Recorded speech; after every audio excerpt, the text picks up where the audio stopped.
Hello, everyone. Welcome to another episode of Grand Football Weekly. I'm sure you're wondering, is it the World Cup? No, it's not the World Cup. The World Cup is well and truly finished. And now we're moving on to bigger things, the Premier League, and obviously, games around across Europe because of my man who's here. Okay, so I've got with me a few guests in the show. I'm yours truly, Mr. Chiggs, and I've got with me today in the show, Mr. Silas. How are you doing, my brother? Yeah, I'm fine. Evening to you, evening to everyone there. It's good to be here. Yes. Yeah. Though it's painful, we are starting on a sad note because one of the greatest, if not arguably the greatest of all time. I don't Yeah. care what Messi, Ronaldo, and the likes have achieved for themselves.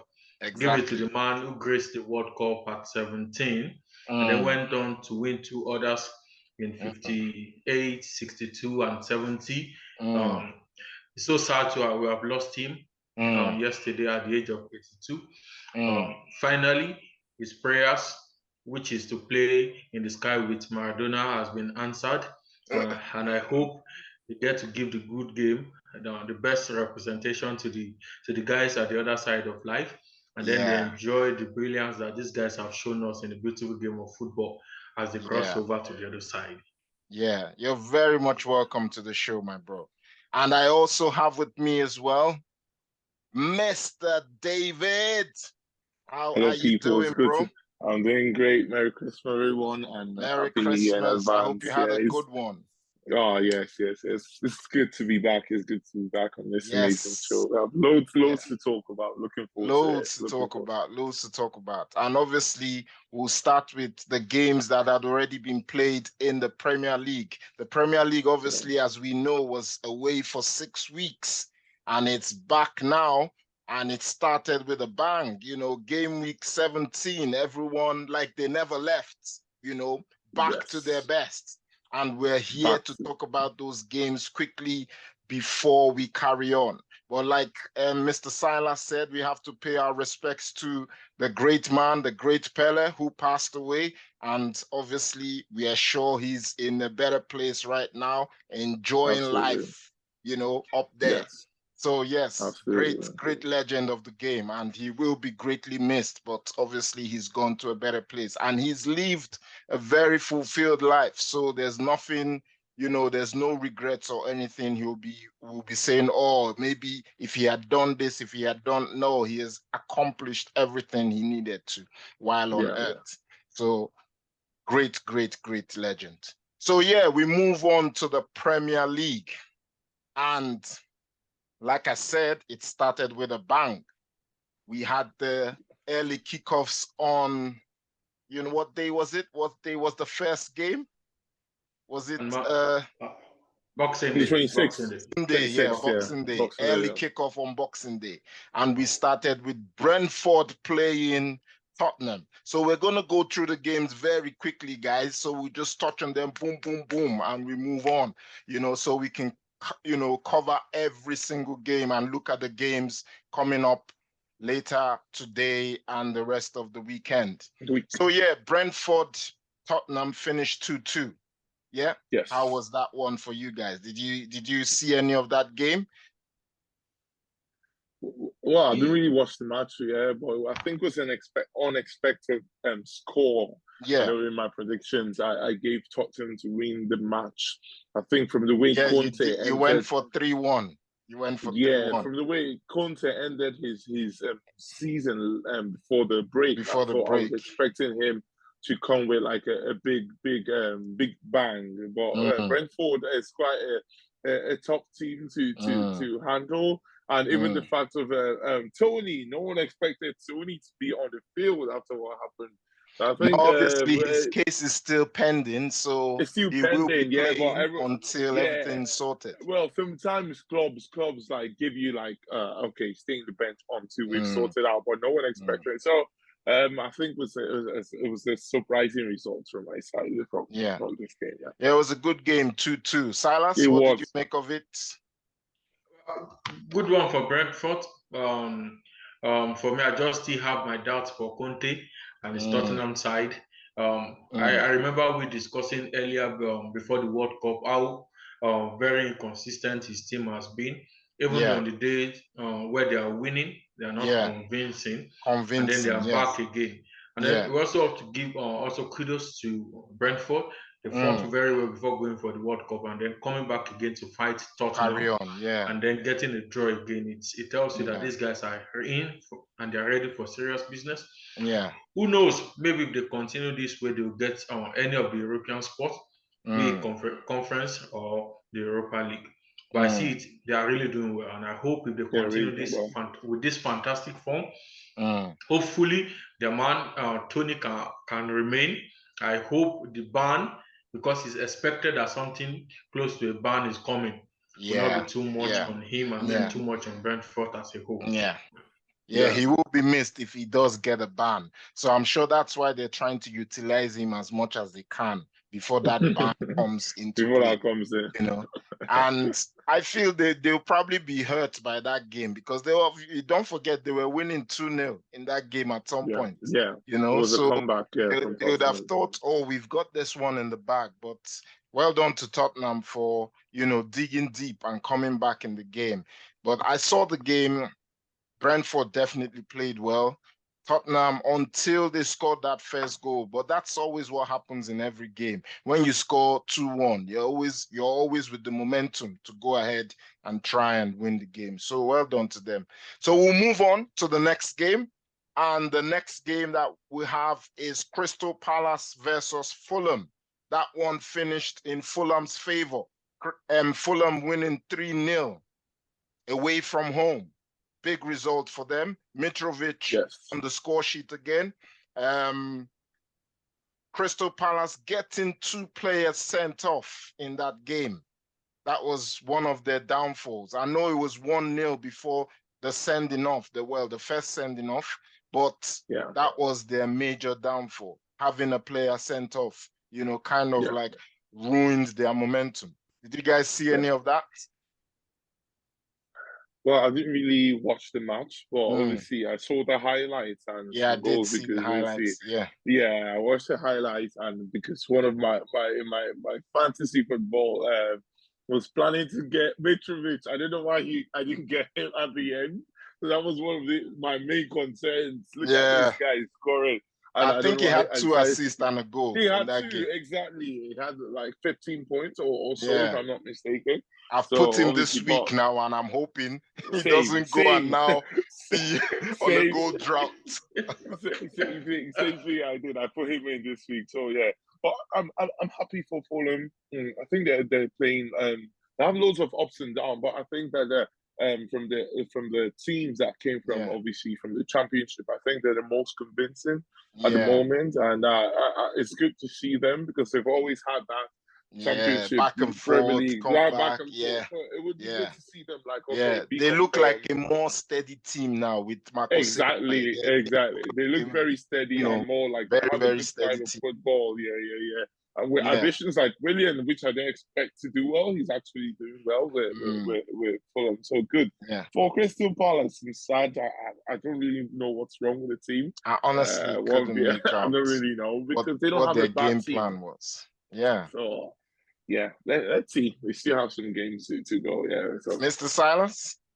I hope Patrick Vieira can just get his team back in good shape. Absolutely. He does have this a team that gives fight each time they go to battle. And even while they were 2 goals down in that particular game, despite the fact that they lost 3-0, you could see the fighting spirit. They were not ready to give it up so cheap.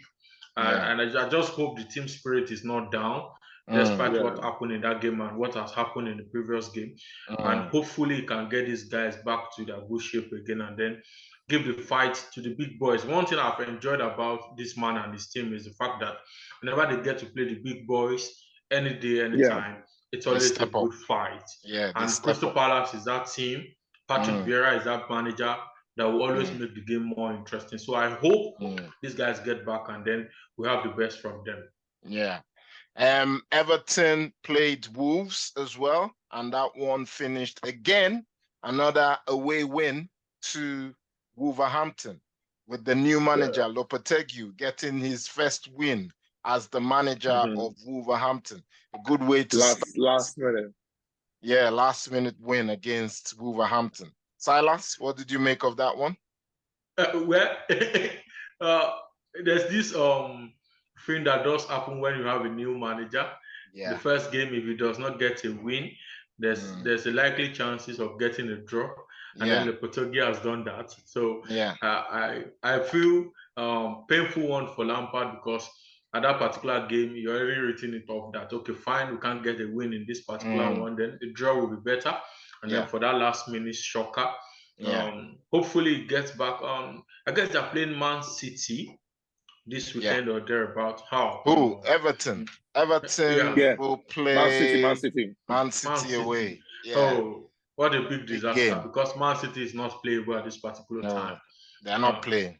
They're not playable at all. Yeah. At all. Dave, did you see the game at all? Yeah, I saw the goal. I think I switched it on to the same minute like Wolves scored, and I think the goal was very, very sweet play from the midfielder. I can remember the Portuguese one too. Yeah. No, the midfielder. The guy that scored. Neves. Yeah. And so I'm well, as Silas said, it's always that first game of the new coach that brings out new spirits. Exactly. And I could see Lopetegui's face, because he really wanted to win the match, and when they scored that last minute goal, he was very happy. I think that's the same thing that happened to Aston Villa once Lampard left. They won a game like 3-0, playing some amazing football. So let's see how it goes for Wolves going on forth. I hope it's not that first game magic. I hope it continues on. For Everton, it's the same problem as Crystal Palace. I think they've had too many ups and downs, given like consecutive wins, consecutive good plays. Although I will be another, the players are doing quite well, but I think the results are not coming in as they're supposed to. I know Lampard has been like, he was supposed to leave, just like Gerrard was. Before the break. He stayed because he got some results back. Well, it looks like he's going down again. Let's see what happens. Hopefully they recover. Yeah. And we will not talk about this one. We just talk about the results. We had Brighton play Southampton. Brighton, another away win against Southampton, 3-1. Chelsea beating Bournemouth 2-0. And Man United beating Nottingham Forest 3-0. But the one I want us to talk about is the Newcastle versus Leicester. And then we'll talk about the Arsenal versus West Ham. Newcastle. They are the team to beat right now. Heading how has this man come about with a fantastic squad? Grimares, Almiron, Trippier, everybody in that team, the management and so on. Joe Ellington is like a reformed player. Joe Linton, everyone. I keep asking myself that, are they from the moon? These are the same set of guys who've seen over the years. And then all of a sudden, I had my doubts when this guy was appointed, and then the money was spent. I told myself that it's going to take like a couple of 4, 5, or 6 years for them to get better. And I was also looking for maybe the likes of Zidane, Mourinho, or any of the big guys who come into that team to shape things around. It was so funny that we have it in all of the same from nowhere, then change the team all around. See, as it is now, they are the team to beat. If they don't end up first, second, or third, any of these 3 positions is close for them. If they continue with this fantastic shape, if they continue with this good shape, I expect them to get to Europe next season. I'm only waiting for when they will get to play Man City and Arsenal, and then I will have to decide if they are in to fight for the league, or maybe next season or the season after this one. Don't forget, they've played Man City already before the break, and that was a tough game for Man City. The 3-3, remember? The 3-3, when they were actually winning. Yeah, they were actually winning. Man City were just lucky in that game that they were able to come back. If they didn't have Haaland, I don't think they would have come back in that game. Trust me. No, not even maybe if they had Jesus. I don't think they would have come back. But it was because it was a certain Haaland who positions himself well and was able to come back for them. Yeah, great win for them. 3-0 against Leicester, away from home. That's what we have to all remember in this game. It was away from home. It wasn't at home, 3-0, and Almiron picking up from where he left off, before the break. That's my guy. That's my guy. Beautiful goal. That's my guy. Take and just glided through the defenders like they were not there. So it was a beautiful game. Beautiful goal. It was really beautiful game. Really amazing game. I think Newcastle just keeps on proving me wrong. Exactly. I said my predictions. Okay, they will fail now. This is and they never. The thing that they don't win luckily. They win dominated. Exactly. They win comfortably. Good football, comfortable. Yeah. Everyone is coming out. Almiron, who expected? I saw Grealish's post tweets. So someone was saying about him talking about taking Maris off, telling Guardiola to take Maris off, that he's playing like Almiron. Almiron has as much goals as he's had in the past 2 years, since 2 years since he's been in Man City. I think that Almiron was a morale booster for Almiron, like motivation. This guy is comparing me like this. I'm going to perform this season. Everyone, Bruno Guimaraes came from the World Cup. He just he left. He didn't play as much in the World Cup. The whole stuff might have put him down, but he came back from where he even better than what he was. The team is without strikers. We should not forget that Isaac and Wilson have been out Isaac of the and Wilson were absent, so they had they Chris Wood. So good. So imagine when they come back and Newcastle. I'm worried. I was saying to someone that I'm worried for Isaac. If he comes back, he might find it difficult to get into that team. Because if Wilson is still banging in the goals and Wood is still a good replacement, they might say, okay, until you have I'm sure 100%. Eddie wouldn't complain because Eddie would be happy to have choices, especially this year that you have five subs. So the more good players you have to come in, and everyone in Newcastle, once they come in, they are playing as if they're the first 11. They keep on playing, they're proposing the same football. I would love to see Newcastle. I was telling my brother yesterday, my dream would see Newcastle in the Champions League in the same group stage as Inter. So I'll walk to the stadium that would be amazing, That would be a dream come true, bro. Yes. Then we're also going to quickly look at the Arsenal team. Arsenal versus West Ham, another beautiful game. Why are you smiling, Kosi? Honestly, they had me worried for a little bit in that game. Obviously, the first half, where things were not going their way. They're not playing that badly, but they were a bit sloppy in the final third of the game. So I was thinking, is it gonna be one of those days where Arsenal will play but still lose? But they came out all guns blazing in the second half, and just dealt with West Ham. Silas, did you see any of that game? I feel the situation about now for Arsenal is far beyond the 90 minutes of football that they get to play in every match day. There seems to be this psychological moral boost for them in the camp.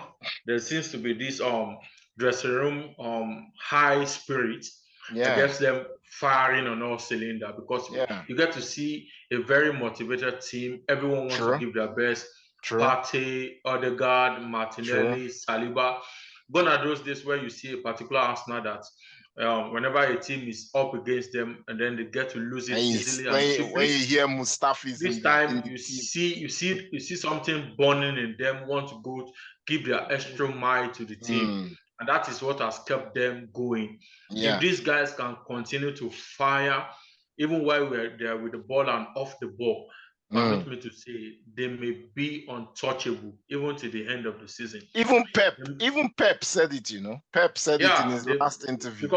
Because when you see that game, the first half tells you that, at most they'll get a draw in this particular game. And then they came back in the second half in between 40 to 60 minutes, everything just changed, and then the tempo of the game changed.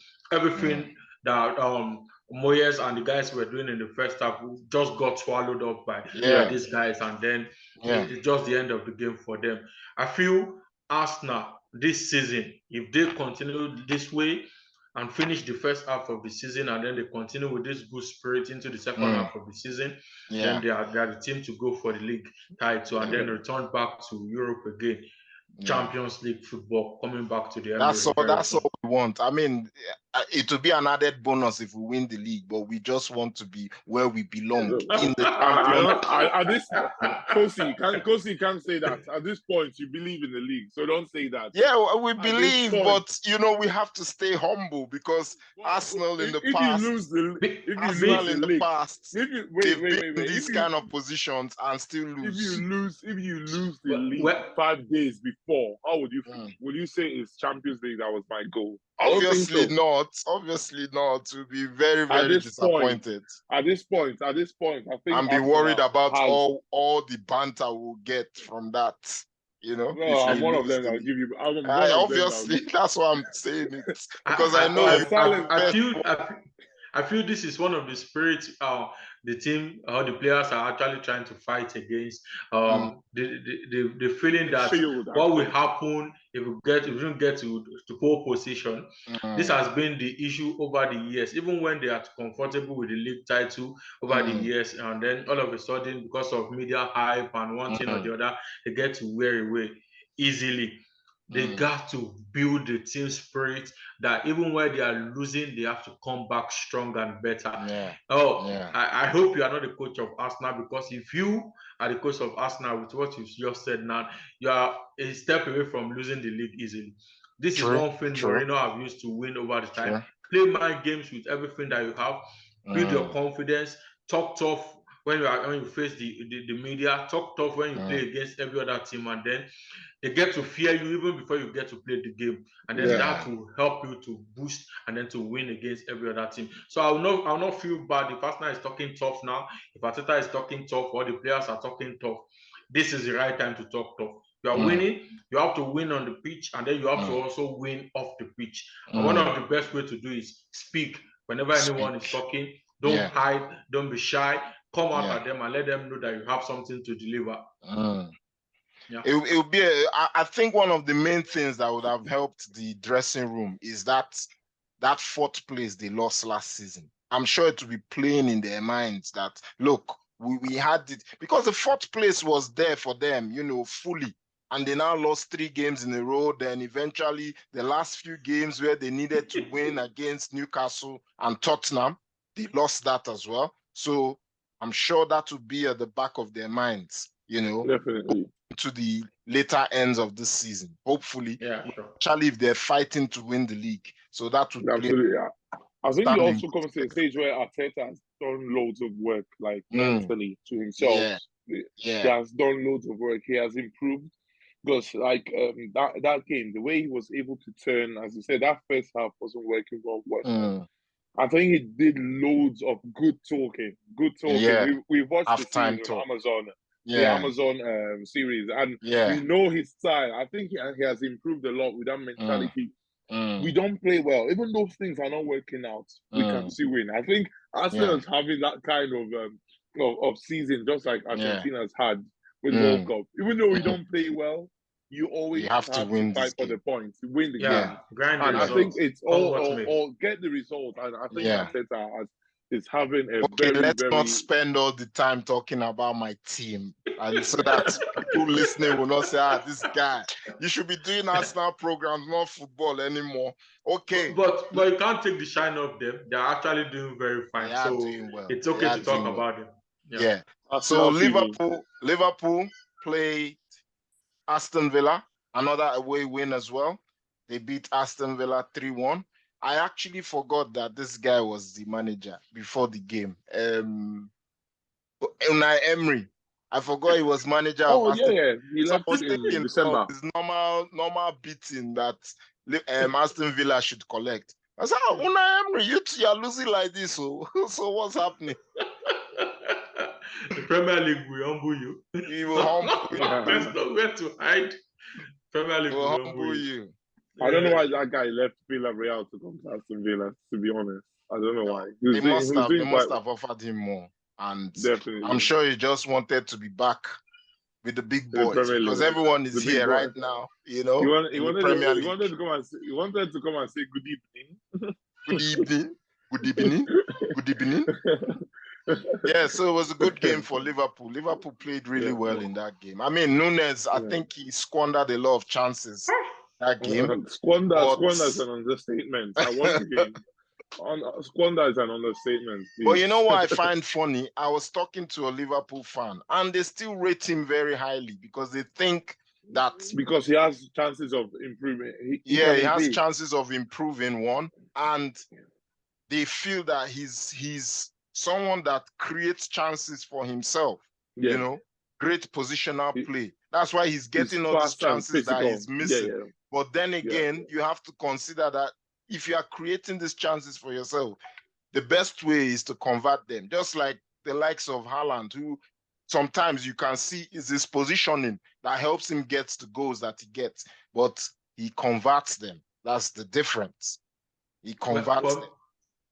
For me, Nuno seems to be doing good, but what is the beauty of creating chances when you don't get to convert them?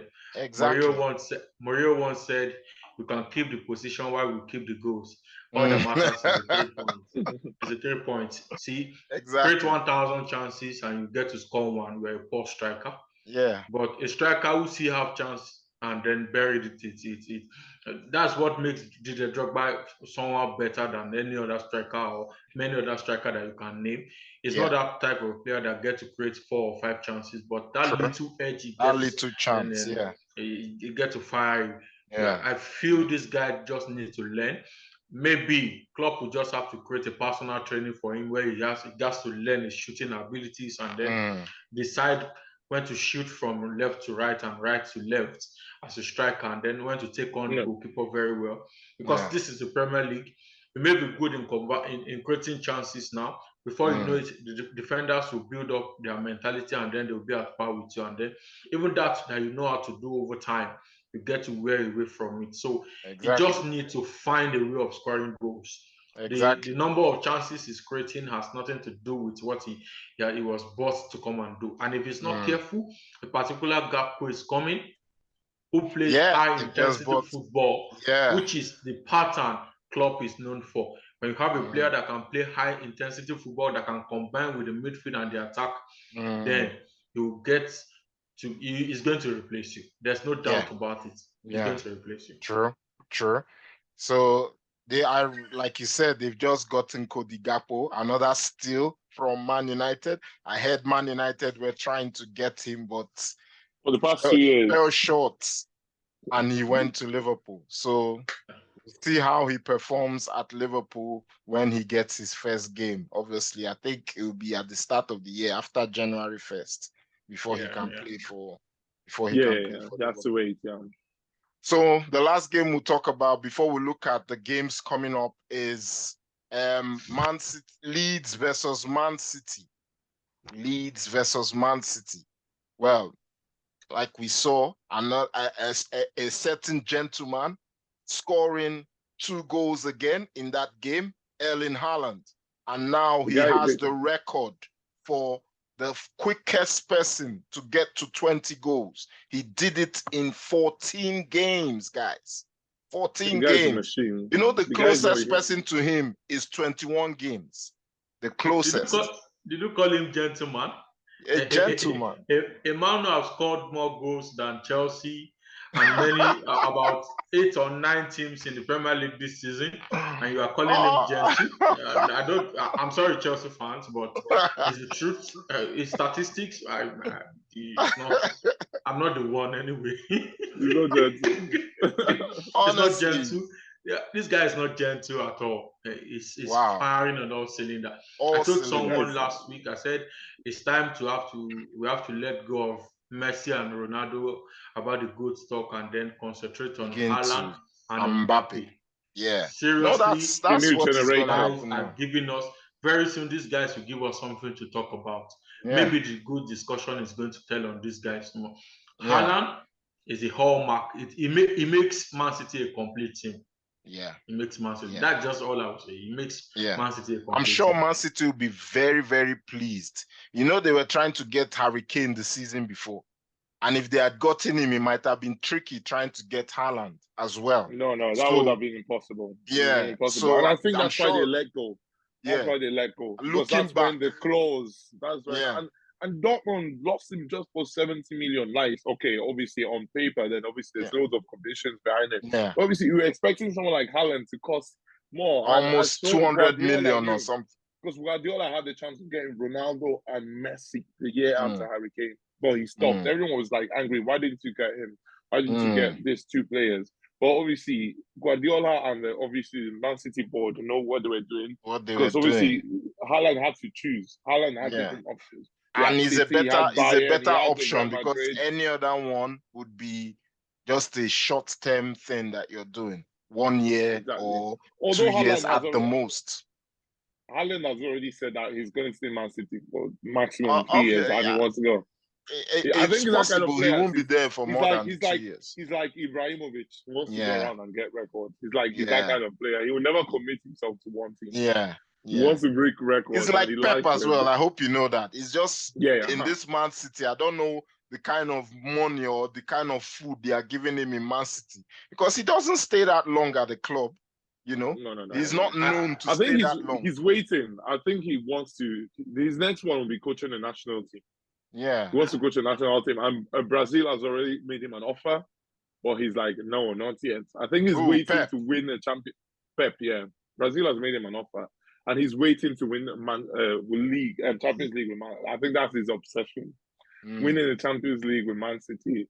Then what do you think, Silas? You look like you have something to say about this Pep issue or Haaland. I feel don't let me talk about Haaland. I feel Pep is aging, and he has seen the game at the highest pedestal. He has seen it all: the Champions League, the Bundesliga, the Spanish La Liga, except the Ligue 1, and then the Italian Scudetto or so. He has seen it all. He has seen a lot, massive. So I feel at this time he's just trying to not build too much of pressure of trying to deliver in a new team upon himself. Come on, I'm aging. Before you know it, I'll be hitting 60, 70. So it's just good to stay put at where you are getting the result and then do things very fine. I feel he's comfortable with where he is, and there's no point trying to leave at this particular time. And if there's need for him to leave, maybe return back to Brazil, just as you have said. Maybe to Brazil or return back home to take over the national team. But for now, I don't think he wants to take any offer bigger than Man City in club football right now. Because I think no one even has the money to make that offer. No one has that kind of wherever he wants, Man City except Madrid. And I'm sure he will not want to go to Madrid. No, he would never do that. I don't think he will. No, obviously because of his ties with Barcelona, I don't think Barcelona. Like Ancelotti said, the teams that he will never coach in his life is Inter and Barcelona because of his legend in Milan and in Real Madrid. He will never coach them. Yeah, it's true. These are people who have allegiance, I don't want him, so okay, we'll quickly look at the games coming up. So we have West Ham will play Brentford, Liverpool will play Leicester, Wolves will play Man United, Bournemouth will play Crystal Palace, Fulham will play Southampton, Man City will play Everton, Newcastle will play Leeds, Brighton will play Arsenal, Tottenham will play Aston Villa, and Nottingham Forest will play Chelsea. Amongst all those games, the one I see as a bit of a tricky one is, I would say, the Arsenal game. Brighton, they're a good team. It will be difficult for Arsenal. I know. I've put a draw as well because I'm thinking they'll probably. No, you haven't put a draw. What are you saying, David? This is you trying to be modest. You actually This is put the trying to same be score modest. as He's myself. trying to be modest. Leave him. He's trying to be modest. No, I actually put the actual same score as yourself, 2-2. You know, I'm just seeing it now. Modest. You know, You're trying to be because modest. You don't it'll be- believe yourself. no, I believe in the team, but this kind of games, Brighton is very. That's If we my beat Italian. That's my Brighton, Italian and brother. our That's my next Italian game, brother coaching that and team. our man. next game is Newcastle. If we beat Brighton and beat Newcastle, Oh, wait. then I'll be standing like this, like Buga, you know. I'll be Bugaing everywhere I'm going because now I know that we can actually win and go ahead and beat some other teams. Maybe not Man City, but we'll give Man City a good go, you know. So it'll be interesting. Liverpool, Leicester. That might be another interesting game. Obviously, Leicester not in good form right now, so it might still be a one-sided game. We never know. Wolves going to Man United with this newfound resurgence by Wolves, and obviously this newfound resurgence too by Man United. It will be a tricky game to call who can win that one. But obviously, if Temizak was here or the likes of Dion, they would not agree with me. They would say Man United should win that one easily. No, I think Man U has found themselves. They're playing quite a good football, interesting football. Yeah, and Wolves has not reached even though they won that last one, they didn't win convincingly. Yeah, convincingly. They didn't like. But don't forget, it was away from home. So coming home now, it might be they'll be more confident with their own crowd, you know, trying to. Yeah, but I think Man U has found their football. They found their football. So it's going to be interesting, though. It's going to be interesting. Yeah, so these games are from Friday to, you know, the 1st of January. And obviously, by the next time we'll do our videos, it will be the new year. So I want to thank everyone who has been part of the show all through 2022. And now we're moving into 2023, where bigger things will be happening for Grand Football. You stay tuned and watch out for all that will be happening. Mr. Silas, Mr. David, I want to thank you guys so much for being here today. I know you guys are busy people, but you found time to be here today, and I really appreciate it. So that's so much we have time for today, guys, and we will see you again very soon. Take care. Don't forget to like, subscribe, and, you know, watch out for more content. All right? Thank you, guys, and bye for now. It's been a pleasure, Coach. Don't check this.